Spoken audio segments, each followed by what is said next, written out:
So Munugode నియోజకవర్గంలో మరి చూస్తున్న ప్రచారం జోరుగా ఉంది. నువ్వు నేను టఫ్ ఫైట్ లాగా ఉంటే టీఆర్ఎస్ పార్టీ సునాయాసంగా మేము బయటపడతామని ప్రచారంలో దూసుకెళ్తుంది. మరి ప్రస్తుతం చౌటుప్పల్ ఉన్నటువంటి మున్సిపాలిటీలో మరి ఇక్కడ డాక్టర్ సంజయ్ గారు ఇక్కడ ప్రచారం నిర్వహిస్తున్న సందర్భంలో వారిని అడిగి తెలుసుకుందాం. చెప్పండి సార్, ఎలా అనిపిస్తుంది? జోరుగా కండువలతోటి గల్లీ గల్లీ తిరుగుతూ ఓటర్ను ప్రచారం చేసుకుంటున్నారు, ఎలా అనిపిస్తుంది? మీరు ఇప్పుడే మాట్లాడుతూ నువ్వానేనా అంటున్నారు అని ప్రచారం ఉందన్నారు. టీఆర్ఎస్ వాళ్ళేమో గెలుస్తామంటున్నారు. ఇగో ఇక్కడున్న యువత పెద్దలు చూస్తేనే తెలుస్తూ ఉంది. టీఆర్ఎస్ పార్టీ ఖచ్చితంగా భారీ మెజార్టీతో గెలుస్తుందని చెప్పి ఇక్కడ మీకు ఇక్కడ కనబడుతూ ఉన్నది. మరి ఏ ప్రాంతం చూసినా చౌటుప్పల్ ముఖ్యంగా 9-10 వార్డులలో మా మిత్రులు మార్కెట్ చైర్మన్ శ్రీనివాసరెడ్డి గారు, కౌన్సిలర్స్ అరుణ్ బాలకృష్ణ, సిపిఎం మిత్రపక్ష నాయకులు, వివిధ కుల సంఘాల నాయకులు, విద్యార్థి నాయకులు, పెద్దలు చాలా పెద్ద ఎత్తున ఆదరిస్తూ ఉన్నారు. ముఖ్యంగా ఇక్కడ గమనించింది, నేను జగిత్యాల నియోజకవర్గం నుంచి వచ్చిన జగిత్యాల శాసనసభ్యుని. మహిళలు చెప్తా ఉంటే బాధ అనిపించింది. కేసీఆర్ గారు రాకముందు సార్ ఎన్నడూ కూడా మా చెరువులో తట్టెడు మట్టి తీసిన వాళ్ళు లేరు. ఇవాళ ఊరేరును బ్రహ్మాండంగా చేస్తే ఆ చెరువులో నీళ్ళు వస్తే భూగర్భ జలాలు పెరిగితే మాకు ఇవాళ తాగునీరు, సాగునీరు, ఇంటింటికి కూడా నీరు వస్తున్నది. అంతకుముందు బావిలో బొక్కెనేసి కూర్చుంటుంటివి, నీళ్ళు ఎప్పుడు ఊరుతాయా, ఎప్పుడు చేపుతాయా అటెనక చేదుకుందామని. అంటే అంతటి దుస్థితి. ఇది మాట్లాడుతూ ఉంటే ఇంకొకనాడు ఒక పెద్ద మనిషి చెప్పిండు, మరి నాకైతే నేను ఎన్నడూ అది చూడలే, వినుడు కూడా మొదటిసారి. బావిలో నీళ్ళు లేనప్పుడు ఎప్పుడైనా అకాల వర్షాలు పడితే ఆ సూరు కింద పడతాయి కదా నీళ్ళు, దాని కింద రేగుల కింద బకెట్లు పెట్టుకుందాము. ఆయన నీళ్లు నిండినాక దాంతో మంచిగా ఇల్లంతా మంచిగా కట్టుకున్నాడో, బాత్రూమ్లు కట్టుకున్నాడో, వాకిలు కట్టుకున్నాడో చేసిన రోజులు ఉన్నాయి. గంతటి నీళ్ళ కష్టం ఉన్నదని చెప్పాను. మరి ఇక మిగతా విషయాలు మీ అందరికి తెలియదు కాదు.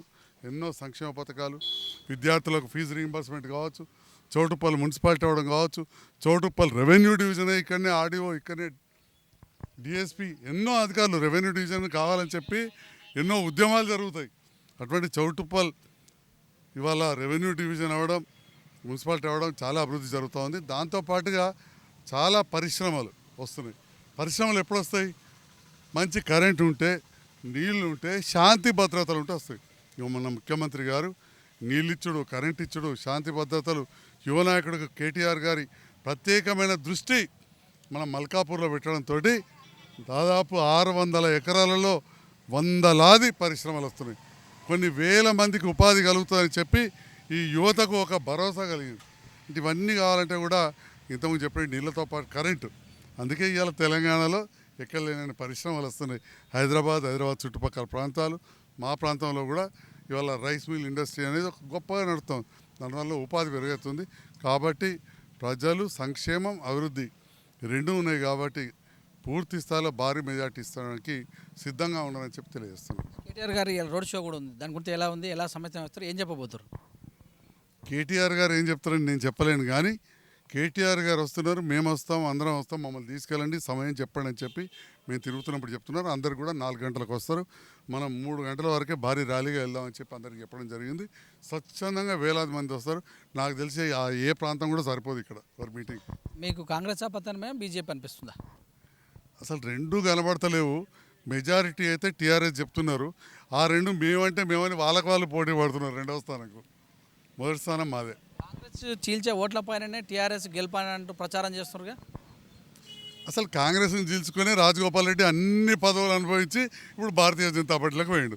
ఇక కాంగ్రెస్ చీల్చే ఓట్లు మాకు అనేది, అసలు మా ఓటు బ్యాంకు మాకుంది. దురదృష్టవశాత్తు పోయిన ఎలక్షన్లో ఏదో కొద్దిగా అటు ఇటు జరిగింది, కానీ రాష్ట్రం అంతా ఒకటే. తర్వాత కూడా అదే విధంగా జరిగింది సరళి. అప్పుడు ఏదో రాజగోపాల్ రెడ్డి గారు నేను సొంత పైసలతోటి బోరింగ్లు వేస్తా, సొంత పైసలతోటి రోడ్లు ఎత్తా, సరే డబ్బు వెదజల్లి గెలిచిండు. అది ఎప్పుడు కూడా సాధ్యం కాదు. అప్పటికి ఈనాటికి ఏనాడు కూడా అసలు రాజగోపాల్ రెడ్డి గారు ఎలక్షన్లలో డబ్బు వెదజల్లి గెలిచిండే తప్ప మళ్ళీ నాడు వచ్చి అభివృద్ధి చేసింది లేదు.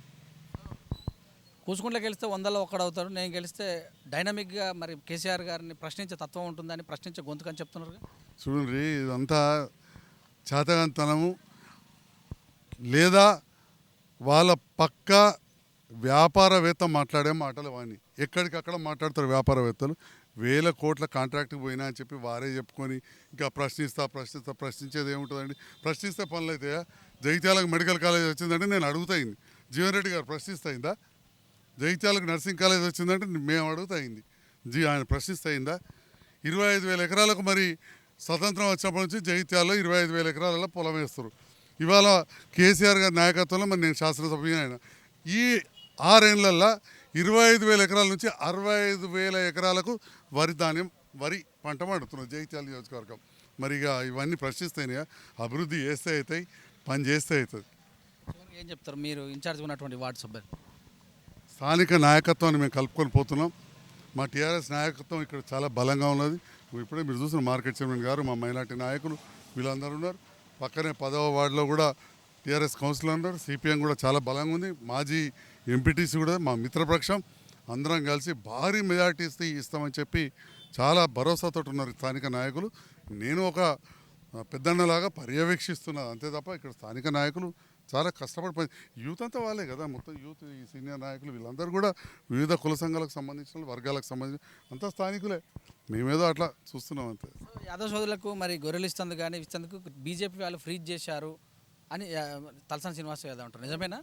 100% నిజమండి. ఇది గత 4 సంవత్సరాల నుంచి జరుగుతున్న ప్రక్రియ. 5,000 కోట్లు తీసుకొచ్చి పోతా ఉన్నారు. ఈ సందర్భంలో మనం ఇస్తే ఎలక్షన్ టైంలో ఎక్కడ లబ్ధి పొందుతారని చెప్పి వాళ్ళు ఎలక్షన్ కమిషన్కు ఓ 3వ వ్యక్తితో కంప్లైంట్ ఇప్పించి ఇవాళ వాళ్ళ డబ్బులు ఖాతాలలో పడతారు. ఇవాళ కాకపోతే ఎలక్షన్ అయిన తెల్లారి వాళ్ళకి ఎట్లాగో వచ్చేటి.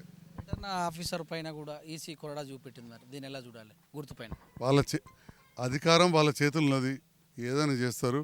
మాది అధికార పార్టీ తెలంగాణ రాష్ట్రంలో సేవ చేయడానికి ఉంది. It is not a ruling party. We consider our self as service people. So ఆ సర్వింగ్ పార్టీ మాది, సేవ చేయడానికి ఉన్నాం మేము. చివరిగా రేవంత్ రెడ్డి నిన్న మాట్లాడుతూ ప్రెస్ మీట్లో అడగాలి కానీ ఒకటే మాట, మరి ఇక్కడ బుర్ర నర్సయ్యను టీఆర్ఎస్ నుంచి బీజేపీకి పంపించి ఈ బిడ్డను కాపాడుకునే ప్రయత్నం చేస్తుండని విమర్శిస్తారు. దీన్ని ఎలా చూడాలి? చాలా సిల్లీ ఉంది. ఇక రాష్ట్ర నాయకుడు, నాకంటే వయసులో చిన్నోడే కావచ్చు, కానీ నేను కూడా చదువులో బాగానే ఉన్నా. నాది రాజకీయ కుటుంబం. దానికి జవాబు ఇవ్వలేదు. అసలు అలాంటి మాటలు మాట్లాడడం ఒక రాజకీయ నాయకునికి, అందులో ఒక పార్టీకి ఇవాళ నాయకత్వం వహిస్తున్న నాయకుడు మాట్లాడే మాట కాదు. చాలా సిల్లీగా ఉన్నది.